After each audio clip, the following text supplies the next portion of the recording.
What's going on, guys? Haven't done a review in about a week or so. Apologies for that. I have no other explanation for that other than work just kicked my ass last week. Knew I had to do the tackle video for Roadblock. Basically pulled that out of my ass. Thank you to Kristen and Guapo for that one. Roadblock was what it was. Like I say, if you guys want my my thoughts on being there live, put it down in the box below. Let me know. I'll throw something together for you guys on that. I have a much more positive outlook than most people that watched it on television, but that's what comes from going to a live show, isn't it? It's about it. I don't have anything flashy or clever, or I don't have any bad joke to start the video, so this is kind of weird. We had Triple H in a match tonight. That's a thing.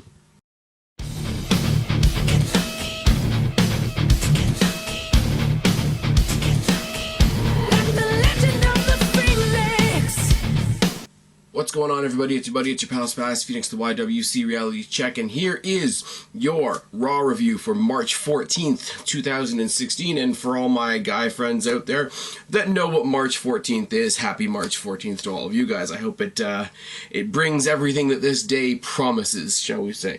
Started off this Raw, no promo, no authority, no John Cena, because he ain't been around forever, and no Roman Reigns and all that. So we started off with a match, not only a match, but a championship match. We see the New Day defending their World Tag Team Championships against the League of Nations. But wait! We saw that on Saturday, didn't we? Oh yeah, we saw Barrett and Sheamus, and they had a title shot. Now, before this whole League of Nations thing, there was a period of time where I thought a sure thing would be to put Barrett and Sheamus in a tag team. Until you see it play out, and it's just... But we got the other half of the League of Nations, which actually does make kind of an intriguing tag team in Alberto Del Rio and Rusev taking on the New Day for the Tag Team Championships with all their cohorts in tow. We've got the New Day out there with the Bootios cereal. There's a couple different things I'm going to say about people's merchandise tonight, and you know, certain people are not going to like what I have to say, but whatever. The Bootios cereal thing, especially with the thing that happened, them doing the skit with the breakfast cereal, whatever that they did at Roadblock was funny as hell. Not gonna lie. New Day are purely babyface now, aren't they? After facing the League of Nations, who, although they are an interesting team as far as the talents, nobody gives a shit about the gimmick because it isn't really anything, is it? But that being said, tried to get excited about this, I really did. Rusev and Big E start the match with a collar and elbow tie-up. Rusev powers Big E into the corner, collar and elbow tie-up, right hands and a mud hole stomp by Rusev, clothesline and an abdominal stretch by Big E.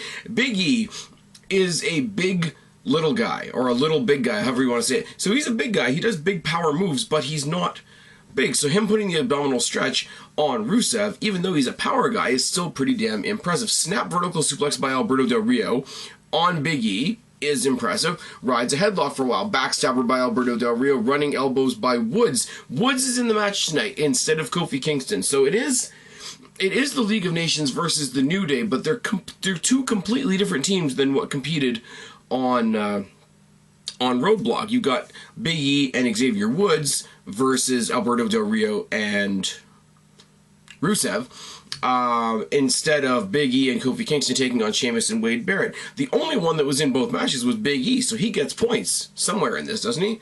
Running step up enziguri by Alberto Del Rio takes us into commercial break. Bear hug by Rusev on Woods as we come back, follows it up with a kitchen sink. Body blows and a fallaway slam. Top rope axe handle by Alberto Del Rio, who rides another headlock, reminding us that he's a heel because the heels in WWE are helpful like that.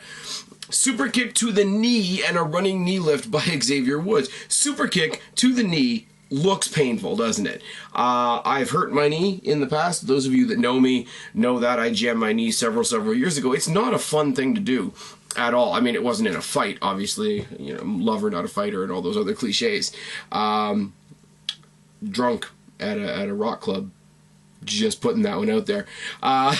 But smacking your knee is never a fun thing to do, is it? Belly-to-belly overhead suplex by Rusev on Big E. Standard belly-to-belly suplex by Big E and a splash. Spin kick by Rusev, back body drop by Big E. Snake eyes on Woods' knee by Big E is an interesting little thing there. Because, again, you go back to the knee once again. A kneecap is a lot harder than a turnbuckle.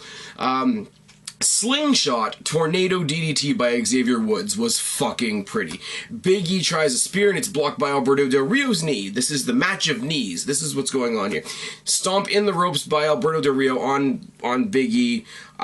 He kind of got paused. He does that through the ropes spear thing that he does. He got blocked by the knee of Alberto Del Rio, but he's still sort of left there in a hangman position, you know, precarious, almost Randy Orton suspension DDT type position, but instead he just double stomps him to the back, which it kind of looked botchy, but in this case it worked because a move looking less than pretty makes it look more painful, and in this case it put Big E's face squarely into the corner of the ring apron, which is, as anybody who remembers Taz's commentary will tell you, it's the hardest part of the ring, so it's alright. Kofi and Barrett and Sheamus all brawl on the outside. Quick roll up by Woods gets the win for the New Day, but the New Day get the ever-loving shit kicked out of them 4-on-3 by the League of Nations.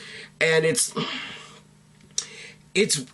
awkward. It's really, really awkward because it goes on for a really extended amount of time, and it was one of those, if we gave a shit about the League of Nations, this would be the most awesome thing ever, but the New Day are the entertaining heels. The League of Nations are the unentertaining heels. We got heels beating up each other, and the de facto baby faces in this scenario are the New Day. So you figure somebody would come and help them out. No, they just got the living shit kicked out of them. And it was long, and it was awkward. And I feared later on in the night where this would go. And I was right, unfortunately.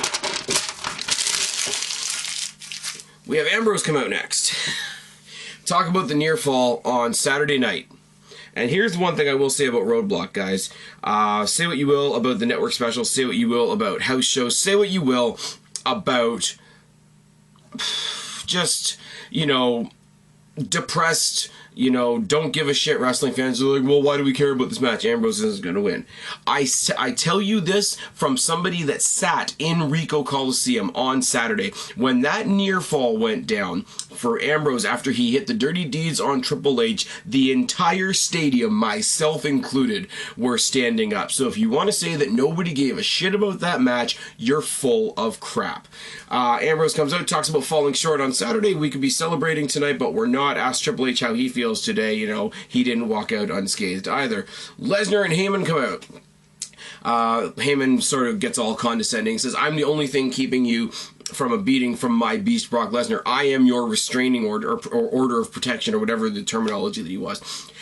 Basically, I'm standing between you and Brock Lesnar. I'm the reason you're not getting your ass kicked tonight. Why should we do it tonight when we can do it at Mania? Any Brock Lesnar fight is the main event, so WrestleMania, you guys are in the main event. You're the only one crazy enough to challenge Brock Lesnar. And then he very quickly, and it's noticeably quickly, he goes through his typical, you know, you need to buy the network so you can see Brock Lesnar, my client, for free on WrestleMania, da-da-da-da. And he goes into his supercell mode, but he does it very quickly so that he can drop what he needs to say and leave so that he can get Lesnar out of there. But Heyman goes to the back. He after rushing his promo, Lesnar stops, goes to the ring. He goes to the ring, and when he's almost at the ring, Ambrose pulls out a crowbar from his jacket. Lesnar sort of does the slow walk, sort of like the prowling animal walk around the ring, jumps up on the apron one time to get scared away by Ambrose, and Ambrose basically fakes him out, and that's the end of the segment. You know that something else is going to come of this, and it does later on, and what we see later on just puts a big smile on my face. Ryback versus Sin Cara. Now, I've got to say, the Lucha Dragons came out. They have to look different because obviously Kalisto's doing something at WrestleMania that we'll get to in a moment. He comes out basically in sort of White Ranger / White Seth Rollins attire. Sin Cara comes out in some pretty badass black luchador gear for this match against Ryback. I gotta give him credit for that. it kind of sucks that the Lucha Dragons are a popular team, but Kalisto being the U.S. champion, Sin Cara is kind of going to get lost in the shuffle for a little bit, isn't he? Unless they do a breakup angle after Mania, and we can get that when we get to it. Collar and elbow tie-up and a takedown and a side headlock by Ryback to start the match. Kitchen sink and a corner beatdown by Ryback. Chops by Sin Cara. Thez press and mounted punches by Ryback. Irish whip and a back body drop by Ryback. Veal by the head and arm by Ryback and another headlock. Jawbreaker and some kicks by Sin Cara. Springboard crossbody by Sin Cara. Suicide dive, but a slingshot something, because we never find out what it is, gets caught by Ryback. 2 shell shocks and Ryback wins the match. Now, it was a good little match. I obviously, the way I ran through it there, it sounds like nothing. Ryback, it's very hard for a big guy like Ryback to look dominant against little guy. Well, I mean, he's obviously dominating little guys, but you dominate little guys when you're a guy the size of Ryback, and the crowd's going to say, well, yeah, obviously. Obviously, you would love to see him go up against somebody his own size, as the old cliche goes, like a Cesaro or a Mark Henry in his prime, or something like that. But Sin Cara got a couple of spots in. He got the hope spot with the jawbreaker and the crossbody and the crazy kicks that he does. But that's not the point. Ryback grabs the microphone. I'm a big guy, you're a little guy, and I just proved once again that a good big guy like me can beat a good little guy like you any day of the week. You know, pulls out the old size matters. Ha ha ha ha ha. And then lays down the gauntlet, lays down the challenge to Kalisto for WrestleMania for the United States Championship. I mean, Kalisto doesn't answer, but obviously we know this is happening. I hesitate with this, because if you guys remember back a while ago when they announced Ryback versus Bray Wyatt, I'm like, that's so different and so awkward and such a mismatch that I'm almost curious about how it's going to go. And that ended up going horribly, because that match kind of sucked. I have the same thought going into this match. I mean, I know when we did Tackle last week for Roadblock and we talked about the possibility of this match, I kind of laughed about it. We all kind of laughed about it. But there's a sick small part of the back of my wrestling brain that wants to know how this match is going to go, because it's such a mismatch. It is the 2016 version of Botch Mysterio versus The Big Show, isn't it? It could surprise us and be good. I mean, if you choose not to care, I mean, this is going to be your piss break, isn't it? Match didn't hurt anybody. The match was all right. The match didn't totally bury Sin Cara, and obviously we have storyline progression going forward to WrestleMania. Stephanie comes out to introduce Triple H. Triple H comes out and mocks Ambrose for his loss on Saturday, mocks the crowd a lot. He goes into this big long monologue about how we're all failures and we all suck up to our bosses and we're all poor and our wives are going to leave us and our kids are going to hate us and all that sort of thing. That's why we look up to losers like Ambrose and Reigns. Obviously, cheers for Ambrose, boos for Reigns. You all hope for Roman Reigns to win at Mania. Everybody boos. Roman will fail just like all of you. Ziggler comes out. Ziggler comes out of nowhere, first of all. He had a little bit of an altercation with Stephanie last week, but basically, for all intents and purposes, it's out of nowhere, like an RKO, in a pink suit. Let me just talk about Ziggler's pink suit for a second. Can we talk about Ziggler's pink suit for a second? Ziggler came out in a pink suit. I'm just putting that one out there. He says he can't take any more of this. My place is right here with the fans. You're going to try and fire me again if I interrupt you. I've got nothing left to lose. People like Dean and myself get screwed by your system, Triple H says. We all love Dolph Ziggler because he's a lovable loser. You don't have to be a loser. You could join the Authority. Ziggler says, I wouldn't side with you or your tyrannical idiot wife if you were the last people on earth, and that gets him 2 slaps from Stephanie. Stephanie tells him, if you want your shot at WrestleMania, you gotta win tonight. You can punch your own ticket. You can ask for any match you want at WrestleMania if you win your match tonight. Against Triple H. I'm not gonna lie. Say what you want to about Triple H, but as soon as I heard we were getting a Triple H match tonight on Raw, I grinned ear to ear. I don't even care. Whatever you want to say about Triple H's politics and the big shovel and all that bullshit, seeing Triple H wrestle, especially on a Monday Night Raw, is a treat. And it's one of those things where I kind of put all the bullshit on the shelf, and I get to see Triple H wrestle tonight. And that's all it is. This segment wasn't too bad. A little random, if anything, but the segment wasn't that bad at all. Sami Zayn versus The Miz with the oh-so-obvious Kevin Owens on commentary. They try to talk to him about Zayn. He talks some shit on commentary like he does. They mentioned that he was... Byron Saxton says, yeah, but Sami Zayn eliminated you from the Royal Rumble. Owens tells him he's about to be eliminated from the announce desk, which is great. Collar and elbow tie-up, and Zayn works Miz's arm with 3 arm drags. Both men brawl to the outside. Moonsault off the moonsault, 3rd time's the charm, off the guardrail by Zayn on Miz, sends us into commercial break. Posted surfboard stretch by The Miz and a mule kick by Zayn as we come back from commercial break. Chops and a drop kick by Zayn, clothesline by The Miz, seated corner clothesline by The Miz, clothesline by Zayn, back elbow and a top rope crossbody by Zayn. Miz is dumped to the outside and we get a suicide senton by Sami Zayn, which is fucking pretty. Owens talks some trash to Zayn on the outside, and for reasons, Miz hits him in the back of the head with a cheap shot. Owens distracts The Miz to get back at him. Haluva kick by Sami Zayn gets the win for Sami Zayn. Works on 2 levels. You can show that Kevin Owens is an asshole that just doesn't get along with anybody. But also, Sami Zayn got the win, and if they had written it properly, Owens could have gone immediately to be like, yeah, you got that win because of me. So it's interaction that works on both levels. There's a little bit of a tie-in from last week. Anybody that watches SmackDown, I didn't do a review, but there was a match that was Sami Zayn and Neville versus The Miz and Kevin Owens. Kevin Owens basically walked out on the match and left The Miz to the Wolves, so there is a little bit of dissension there. Rumor is, and I talked about it on my video last night, considering Kevin Owens and AJ Styles. Rumor is that we're going to get a 6-person match at WrestleMania for the Intercontinental Championship, but if we don't, the front runner is obviously Owens versus Zayn, even though I want to see Owens versus AJ Styles, which we're not going to get because we're going to talk about what AJ Styles is doing later on. So basically, my opinion can go fuck itself, according to WWE, which is great. League of Nations, in the back. Somebody explain this to me. League of Nations challenged the New Day for WrestleMania. So, this means we are going to have 4 guys fight 3 guys for the Tag Team Championship. Because wrestling. That's all I gotta say.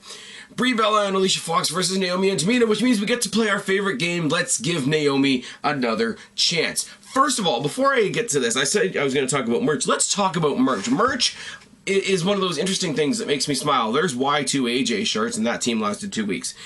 Naomi has a shirt, guys. Go to WWE.com. Go under the Naomi section. Naomi's shirt, Naomi's merchandise, is a glowing shoe. Just go for a second. Let that sink in. Just saying. Distraction by Lana right at the top of the match allows Naomi to get a good head start on the match with kicks and punches, because those are hard. Sloppy, botched to fuck dropkick by Naomi. Tamina gets in. Thank fucking God. Forearm and a seated neck vice by Tamina. Forearm and a proper dropkick by Brie Bella, who follows it up with Say It Loud and Say It Proud, the Daniel Bryan Memorial Silly Kicks, along with the running knee and a top rope tornado X Factor that was fucking pretty. Naomi bumblefucks around for a little while and gets boot by Alicia Fox. Lana distracts once again. There's a slam by Tamina while Naomi hops around like a moron, and Team Bad get the undeserving victory. Which is fine, because at least I'm going to say that Tamina got the pin. That's the only thing you can pull out of this match. The highlight of this match was that Tornado X Factor by Brie Bella, which was fucking great. Social Outcasts, in the back, do an ad for Burger King hot dogs. For reasons. Lana tries to cut a promo. Paige puts her in her place quite well and quite properly so. Naomi tries and fails to steal the spotlight of that segment, and we move on. Charlotte and Ric Flair basically announce that there's going to be a face-to-face-to-face segment on SmackDown with her, Becky Lynch, and Sasha Banks. She makes this sort of eerie, cryptic little bit of a thing where it's like they're going to realize that their past is going to catch up with them. Probably they're going to do some sort of NXT highlight reel of all the times these women have faced each other, whatever. Usos versus Social Outcasts was a match that I didn't care about, so I didn't write any notes, but it's a blah match. The Dudleys are on commentary for a little bit. The Usos win. We're probably getting Usos Dudleys at WrestleMania. This builds that, I guess. In the back, we've got Ambrose, who's confronted by a hardcore legend, before his hardcore match at WrestleMania against Brock Lesnar, he's confronted by Mick Foley, and he says, why are you doing this? Why are you doing this? Aren't you scared? Don't you know what could happen? Don't you know you're going to get hurt? And he says what any person should say to Mick Foley, like, why'd you take the Hell in the Cell match with The Undertaker? Why'd you climb up to the roof of the cage? Weren't you scared? Weren't you petrified? Didn't you know you were going to get hurt? And Mick Foley says, yeah, pretty much, like, I'm Mick Foley, that's what I do. And he says, well, I'm Dean Ambrose, and that's what I'm going to do. Takes Dean Ambrose's, what do you call it? What did he have in the first segment? Crowbar! That's what he had. He had a crowbar for reasons. He says, can I have this for a second? And he throws the crowbar away. He says, if you're really going to do this, you need to take something special with you. And I consider this the hardcore passing of the torch. Hands him a big, tall, long Christmas present type box. Pulls out Barbie. And for those of you younger fans out there that never saw Mick Foley wrestle, Barbie is Mick Foley's signature barbed wire baseball bat. Which, again, it's another one of those things that just makes me grin from ear to ear. That's fucking fantastic. It's good. It's you know, Mick Foley, who doesn't wrestle anymore, is still being used in a very appropriate way. Like you said, passing the torch, etc. I mean, technically, he passed the torch to Edge back at WrestleMania 25, but that's neither here nor there. Edge can't wrestle anymore, so that's a thing. Triple H versus Dolph Ziggler is the second-hour main event. For reasons. Anyways, this match is fucking great still. My notes for this match kind of suck because I was too busy watching it. I don't know if that's incredibly good or it's going to make this video incredibly bad, but you guys are going to have to bear with me on this one. Collar and elbow tie-up and a takedown and a side headlock from Triple H to start the match. Shoulder tackle by Triple H, headlock takedown by Ziggler. Shoulder tackle by Triple H, hip toss, and a headlock takedown by Ziggler. Shoulder of his own from Ziggler, doing that, you guys know, what do I love more than anything else? That anything you can do, I can do better storyline. Hip toss and another headlock by Ziggler. Kitchen sink by Triple H and a dropkick by Ziggler. Multiple pin attempts by Ziggler and an elbow by Triple H. Ziggler eats guardrail on the outside, and how? As we go to commercial break. Key lock by Triple H and an arm breaker. And this is the sort of the second gear of the match where Triple H does everything under the sun to fuck with Ziggler's arm and shoulder, and it's brilliant. Ziggler eats turnbuckle. Both men trade punches. Running high knee by Triple H and a vertical front suplex, bringing him down on the arm. Commentators do a great job in this entire match, emphasizing the story of Ziggler's arm. You can say what you want about Byron Saxton and Michael Cole and JBL. In this match, they were pretty fucking good. Knee drop to the face by Triple H, who tosses Ziggler outside. Ziggler eats steps outside. Outside in vertical suplex by Triple H from the apron back into the ring. Boot by Ziggler, a running knee, a clothesline, a splash, a neck breaker, and an elbow drop off the top by Ziggler. And top rope, 10 punches. That's quite a sequence, even if you're Triple H. Triple H blocks the super kick. Ziggler blocks the pedigree. Famouser by Ziggler. Jumping DDT by Ziggler. Boot by Triple H. Spinebuster by Triple H. Super kick by Ziggler. And JBL does a wicked thing. And he says, what would happen if Ziggler beat Triple H with what is essentially sweet chin music, which I fucking love. Triple H takes Ziggler from the... Sorry. Triple H tackles Ziggler from the apron to the rail. When they get back in the ring once again, back body drop by Ziggler, pedigree by Triple H to get the win. I was really hoping this was going to lead to something for Ziggler, but even in defeat, Ziggler looked fucking great in this match. And those people that say that Triple H never makes anybody look good, go back and watch this match. Yeah, he won. He has to. He's the champion going into WrestleMania. They're going to keep him looking strong, like it or not. But for a match that Triple H won, you couldn't have made Ziggler look any better, any more sympathetic. Roman comes out, though. His music hits. Everybody boos. And you know what? This wasn't that bad. He came down. There was no goofiness. There was no aggrandizing, anything like that. You know, laser sight on Triple H, beats the living crap out of Triple H, throws him around, throws the referees around, throws the agents around. They brawl all over. They brawl into the electronics area behind the fans. He gets busted. Triple H gets busted open by a case. I'm pretty damn sure it wasn't Hardway. It might have been fake. I don't really care. Side of Triple H's head is all busted open.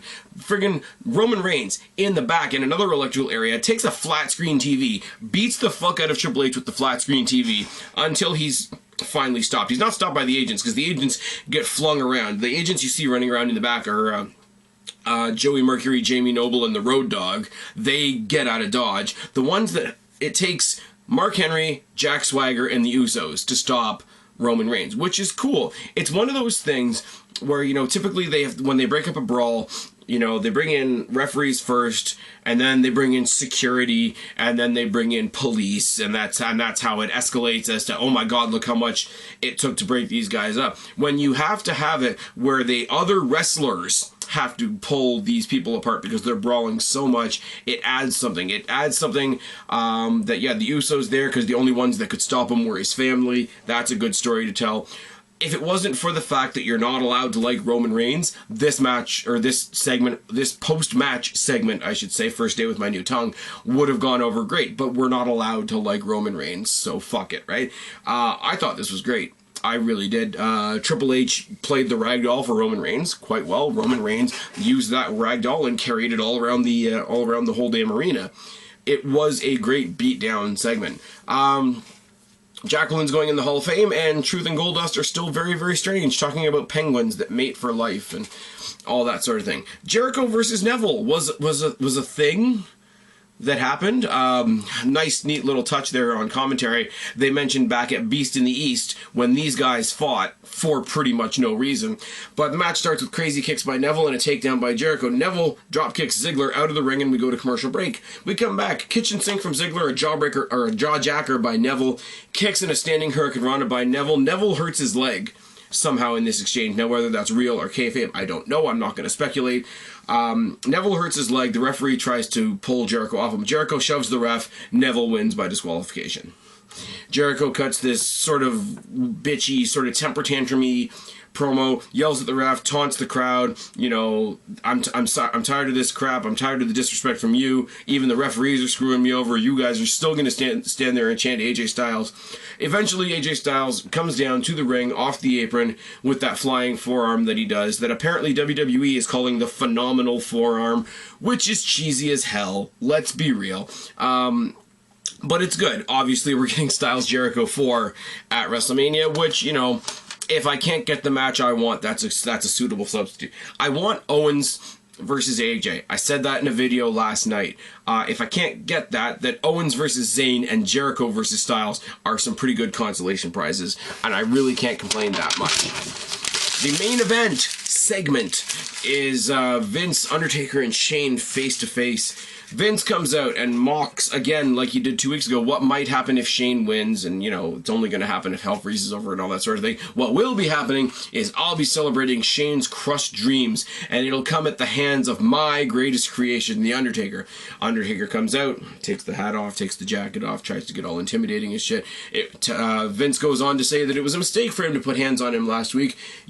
I know you don't mind doing the devil's work, and you won't mind destroying Shane McMahon at WrestleMania. This unholy alliance is best for business. Shane comes out, says Vince is not in fact best for business, but this will be the match of my life, talks about all the different plans he has in mind for beating The Undertaker. He says, you know, gives him all the credit in the world. You used to carry the company on your back, you're the standard bearer, you're the measuring stick.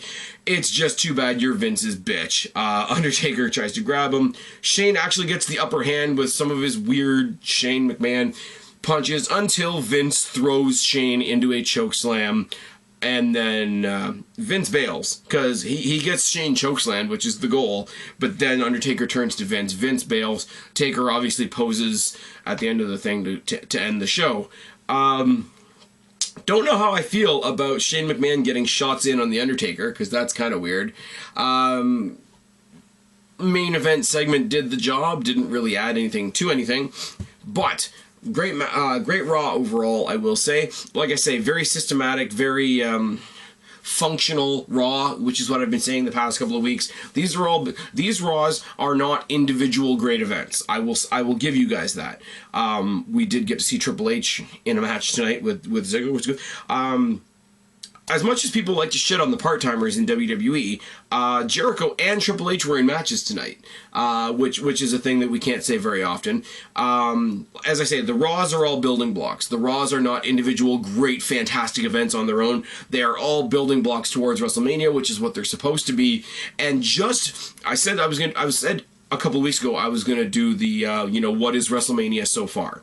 I haven't done that every week. I've been shitty about keeping up with that. But let's look at, if we look at all the pieces that are in play right now, this is the WrestleMania that we have. League of Nations versus New Day. Usos versus Dudleys. Charlotte versus Becky versus Sasha. Jericho versus Styles. Owens versus Zayn. Ryback versus Kalisto. Lesnar versus Ambrose. Shane versus Taker. Roman Reigns versus Triple H. I don't care how jaded you want to be. That's not a bad fucking WrestleMania. If you want to tell me top to bottom that's a bad card, you're gonna have to put it down in the box below, and you're gonna have to show your work. I'm not being cocky when I say that. I'm not saying people aren't allowed their opinion, but if you're gonna say that top to bottom this is a bad card so far, you're gonna have to show your work. Anyways, Raw did what it was supposed to. Sorry I wasn't here last week, but like I say, work kind of kicked my ass a little bit. Should be okay going forward. I don't think I'll be missing too much, but if I do, it's one of those shit happens type of thing. Anyways, I've been Spaz. I'm tired, so let's try that again. I've been Spaz, your YWC reality check. Subscribe up there, talk down there, start a conversation, keep all these conversations going. Don't be a stranger. I'll talk to each and every last one of you later, but for right now, I'm tagging out. Bye, guys.